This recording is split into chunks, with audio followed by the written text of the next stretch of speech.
Hello guys, welcome back again to my channel bersama saya Hansen di sini dan seperti biasanya setiap harinya saya akan buatkan video seputar cryptocurrency. So bagi kalian yang tertarik seputar cryptocurrency boleh aja langsung bantu saya like dan juga subscribe. Jangan lupa juga untuk hidupkan lonceng notifikasinya supaya kalian nggak ketinggalan update terbaru seputar cryptocurrency. What a day guys, kita melihat kripto hari ini hijau semuanya dan hijaunya tidak sekedar hijau. Kapan terakhir kita melihat Bitcoin ngepump kurang lebih $3.000 dalam kurun waktu 24 jam terakhir? Harusnya sudah lama sekali kita tidak melihat hal yang serupa, tapi itu kembali terjadi hari ini. Kita bakalan cek kira-kira apa yang sedang terjadi nanti di chart. Namun sebelum itu kita bakal mulai dari CoinMarketCap terlebih dahulu. Per hari ini secara global market cap crypto berada di angka 1,12 triliun dolar atau naik sekitar 8,98%. Bitcoin sendiri di angka 24.674, Ethereum 1.691, BNB 322, XRP 0,4, Cardano 0,4, Polygon Matic 1,36, dan Dogecoin berada di urutan ke-10 dengan harga 0,089 dolar. So, per hari ini kita melihat market semuanya dalam keadaan hijau. Kenaikannya ranging antara 4,sekian% hingga kurang lebih belasan persen. Dan juga jarang banget guys kita melihat Bitcoin menjadi top performer. Dan kali ini dia kembali menjadi top performer dengan kenaikan 11,53% ke 24.673. Tentunya ini juga menyebabkan Bitcoin dominance kembali naik gitu ya, sehingga kita melihat altcoin untuk sekarang sedikit lagging gitu. Artinya dia tetap naik tapi performanya tidak sebaik Bitcoin untuk 24 jam terakhir. So, itu adalah outlook sementara dari beberapa top coin yang ada. Sekarang kita masuk dulu ke beberapa berita dan data terbaru hari ini. Nah, untuk teman-teman yang tidak tahu, semalam sebenarnya kita juga ada mendapatkan data ekonomi penting dari US, yaitu adalah retail sales, yang keluarnya itu 3% datanya. Oke? Forecast-nya itu cuma 1,8%. Sebenarnya guys, kalau misalnya kita bicara secara teori gitu ya, ketika retail sales itu angkanya setinggi ini, artinya penjualan barang dan jasa di Amerika itu ternyata sudah mulai start lagi meningkat, oke?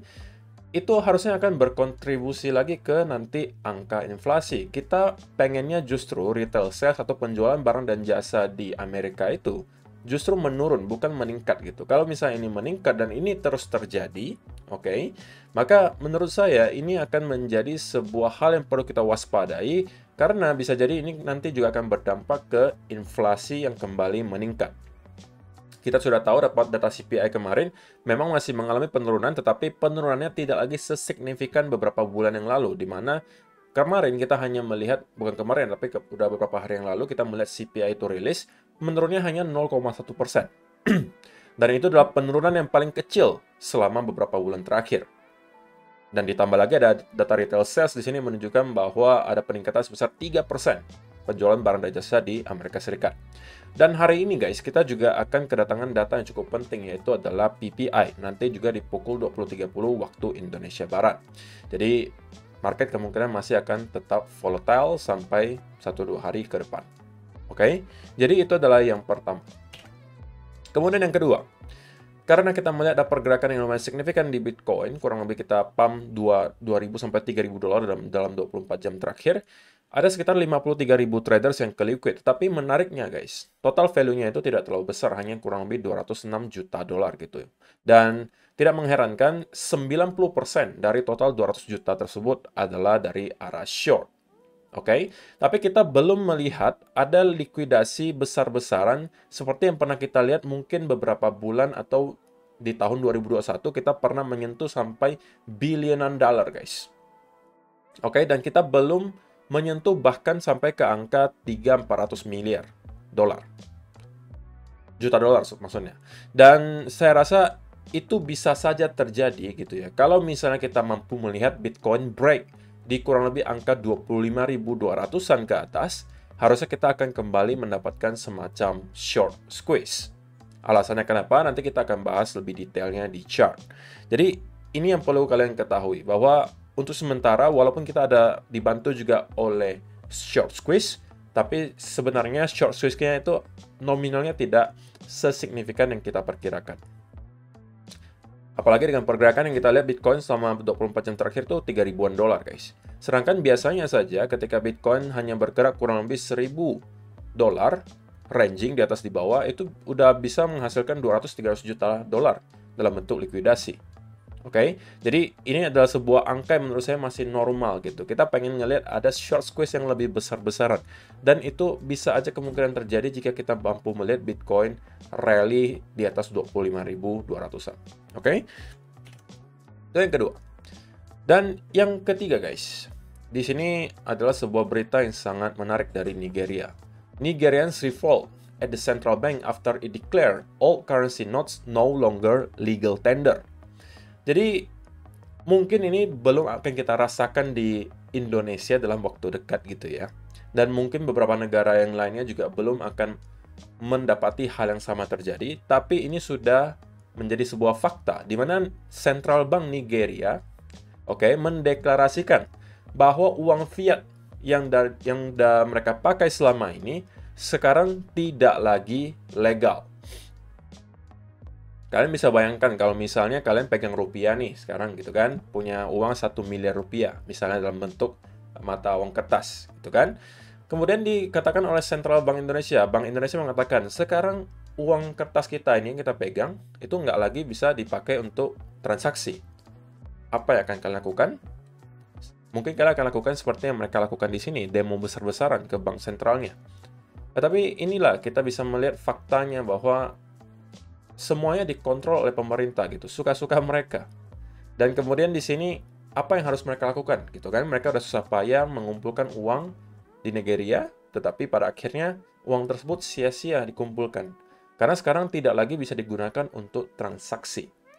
Jadi menurut Bitcoin Magazine, Nigeria needs Bitcoin. Oke, dan ini masih dalam masa dimana kita pakai fiat money loh guys. Masih pakai uang kertas gitu. Belum lagi ketika nanti kita sudah berada di era CBDC. Ketika semuanya sudah bentuknya digital, bisa kalian bayangkan seberapa banyak kontrol yang bisa dilakukan oleh pemerintah terhadap uang yang kita punya, uang yang kita susah payah kumpulkan, mereka suka-suka aja kontrol.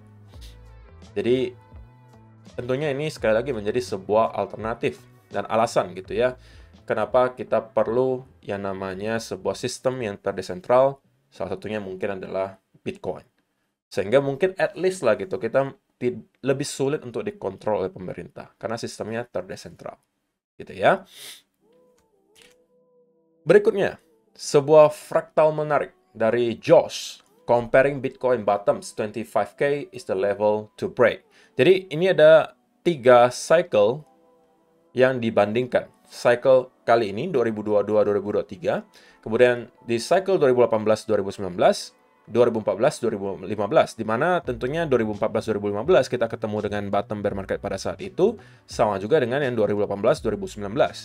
Dan dari segi price action-nya gitu, sebenarnya ya kita selalu melihat ada kesamaan guys. Kesamaannya apa? Kesamaannya adalah kita selalu diawali oleh reversal pattern.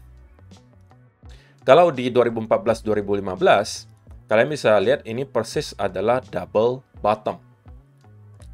Jika yang kita lihat di 2018-2019, ini kita bisa kategorikan sebagai inverse head and shoulder.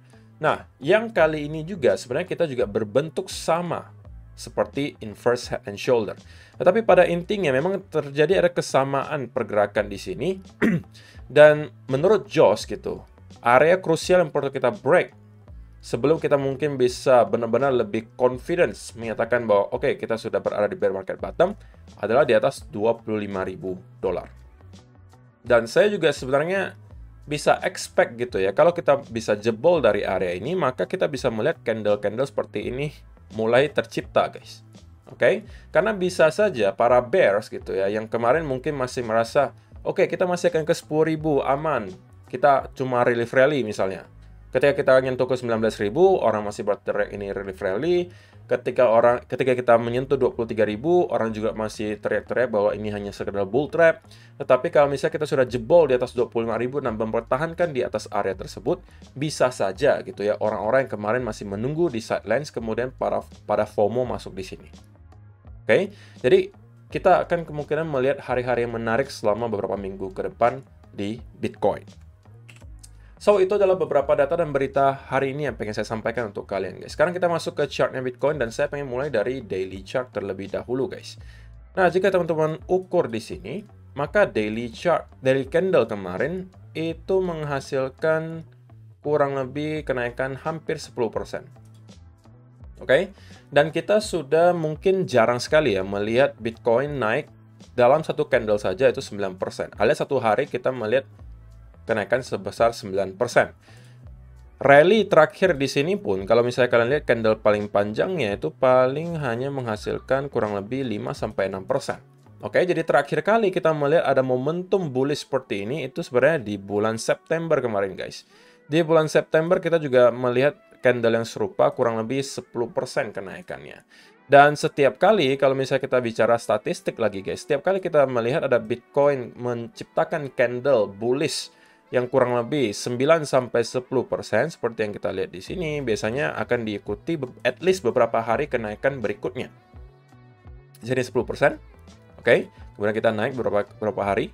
Di sini juga mungkin kita bisa cek berapa persen di sini. Di sini kurang lebih hanya 8%. Oke. Dan ya, intinya kita melihat ada sebuah momentum bullish yang sangat kuat di sini. Oke, setelah kita sudah mampu untuk break dari beberapa pattern yang kemarin kita sudah sempat bahas. Teman-teman mungkin bisa masuk dua setup di sini. Antara pertama teman-teman masuk ketika ini kalian consider sebagai double bottom. Oke, ini persis retest di neckline-nya kan kemudian kita naik. Atau kalian masuk karena inverse head and shoulder di sini. Dan keduanya tidak ada masalah. Harusnya kalian sekarang sudah dalam keadaan cuan yang cukup tebal gitu. Lalu what's next gitu? What's next? Apa yang harus dilakukan berikutnya kalau misalnya teman-teman sudah punya posisi? Kalaupun kalian belum sempat masuk di sini, sebenarnya teman-teman kalau zoom in ke time frame 15 minutes, maka kalian juga bisa ketemu di sini ada potensial ascending triangle tercipta. Dan ini juga harusnya bisa kalian manfaatkan gitu. Kalau ketiganya juga tidak kalian manfaatkan, ya apa mau dikata gitu ya. Berarti kalian sekarang menurut saya sudah sedikit telat untuk masuk ke Bitcoin karena kita terlanjur sudah rally cukup kencang di sini dan bisa saja kita perlu untuk koreksi berikutnya.